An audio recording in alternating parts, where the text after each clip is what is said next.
Včeraj so poslanci na seji državnega zbora razpravljali o energetskem zakonu in predlaganih amandmajih. Precej kritik je bil deležen amandma, ki omejuje plačila dajatev hidroelektrarn na 14% prihodkov od prodaje električne energije. Veliko nezadovoljstva so ob predlogu mariborskih poslancev stranke SMC Ivana Preloga in Ksenije Korenjak Kramar pokazali predvsem v opoziciji. Na sami seji matičnega delovnega telesa, ko se jaz nekako hotel te odgovore, so celo nekako rekli, to bo samo za nove, to sploh ne bo vplivalo na to. Glejte, to je laž strani resornega ministrstva, ki pač odgovarja delu energetskega lobija, ki najbolj enostavno povedano. Nova ureditev zakona predvideva tudi zmanjšan prihodek iz dajatev, ki jih prejemajo lokalne skupnosti.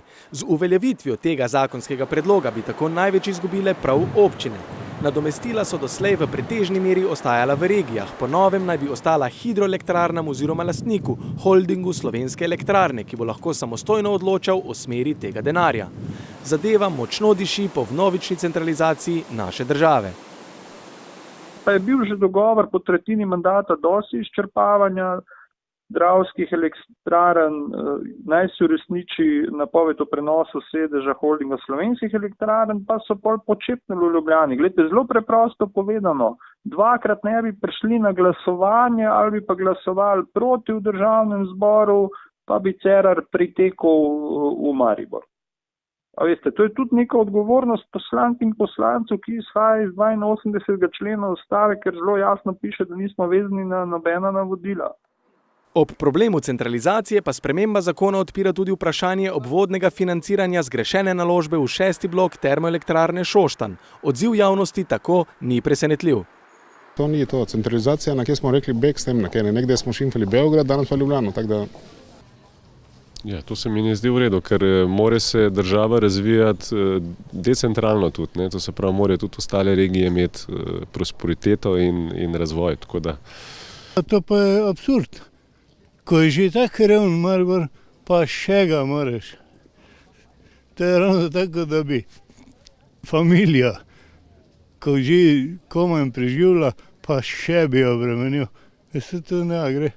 Ja, jaz mislim, da bi moglo biti v Sloveniji malo manj centralizirano, oziroma da bi občine bolj razpolagale svojim denarjem, da ne bi šlo vse v Ljubljano.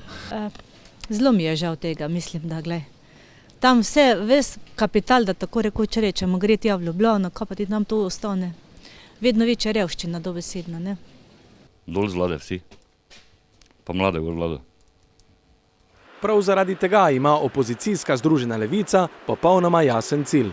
Pridemo do nekega amandmaja, ki bo tehten in premišljen in ne bo šel v škodo Štajerske in Maribora in Dravskih elektrarn in lokalnih skupnosti. Zelo preprosto. Po besedah poslanca Združene levice se lahko centralizaciji izognemo zgolj s tem, da na prihodnjih volitvah podpremo politike, ki se centralizaciji upirajo. Vsekakor pa naša država po več kot 25 letih nujno potrebuje reformo lokalne samouprave. Regija je lahko samostojna in se razvija samo takrat, ko ima za kaj takšnega tudi dovolj finančnih sredstev. Trenutna politika pa se regijskemu razvoju le posmehuje.